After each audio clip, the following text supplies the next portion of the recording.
I just got called something that I love, and it really is me. I am the pragmatic wooist. I'm Ronnie Lowe life coach, Ronnie Lowe habit coach.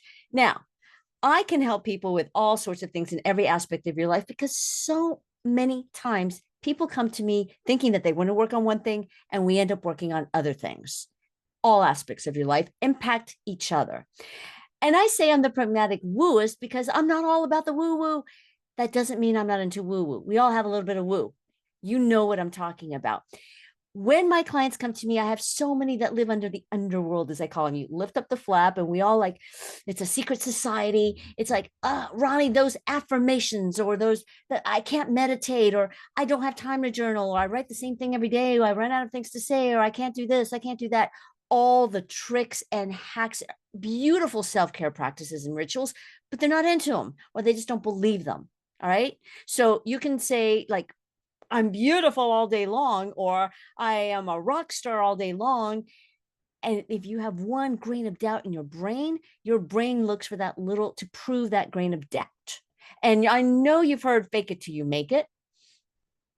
How about not fake it? How about not fake it? How about telling yourself the truth? So what I'm presenting here with the pragmatic wooist is I help people who can't meditate or it's not for them. I help people who say they're not into the woo woo, okay? Or the woo, because you have a spirit, you have a soul, you have whatever you want to call it, the psyche, the subconscious, and you have beliefs. You have your own opinions. So ask yourself, what do you believe about that? Whatever practice it is, whatever self-help practice, whatever self-help program, whatever your religion is, whatever the dogma is, whatever it is, what do you believe about it? Deep down, not intuition, what you rationalize it is, and then align that with your core values and what you truly believe. You can call it intuition, but deep down, it's like, what do you believe in? Do you believe in Santa Claus? And what about Santa Claus do you believe in? When you were a kid, what did you believe? Even don't qualify to whether it's right or wrong. What do you actually believe? That's a fact. What you believe is a fact, whether it's right or wrong, whether other people agree with it, whether you should think of that. No, what do you believe? Then you look at what you believe and you work with that. I know that this is general, but I just got off a session today that just left me feeling like you've got to go back to your core values and what fulfills you and question yourself. What do I think of that? You've got the answer, and I'm not being all Yoda. I'm being practical because you can't improve yourself. You can't level up. You can't make decisions on your marketing, on your business, on your relationships until you ask yourself, what do I believe? First of all, is that belief true? Is it 100% factual? Yes or no? And I had another client, it's like, instead of, that may be true, that's a possibility. It's like, is it an absolute fact?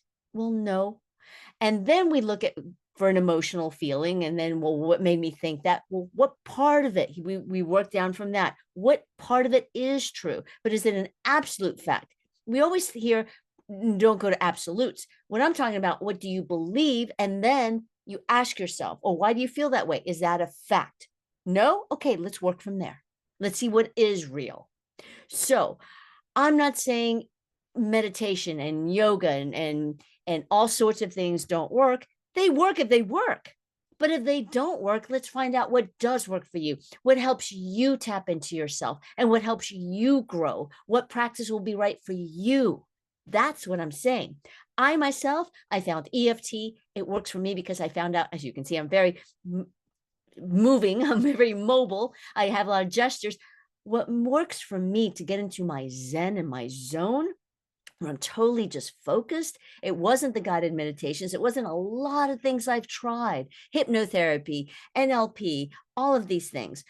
What worked for me was something physical. I'm literally touching myself and I'm talking to myself and I'm saying something out loud and my brain hears it. So what worked for me was that I was so focused in the actual physical part and thinking about what I'm saying out loud. And then my brain recycles what I was saying. So it enters me somatically.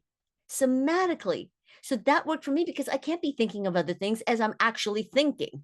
Does that make sense? If I'm talking to myself about my issue or my desire or my goal or my intention, whatever it is that I'm doing the tapping about at that moment, That's what I'm totally into because I'm actually thinking about it, processing and saying it, and then hearing it, and then feeling it in my acupressure points or whatever you call them. Actually, they're not called acupressure. But so what I'm saying is I found what worked for me, and I can help you also tap into what you believe and what will work for you for your self-help and your positivity growth, if that makes sense, to connect with yourself, your mindset, your body, your psyche. All right, I just thought I'd share with that because it's what I experienced today and I was really excited about it. I'm the pragmatic wooist. All right, I'll see you later.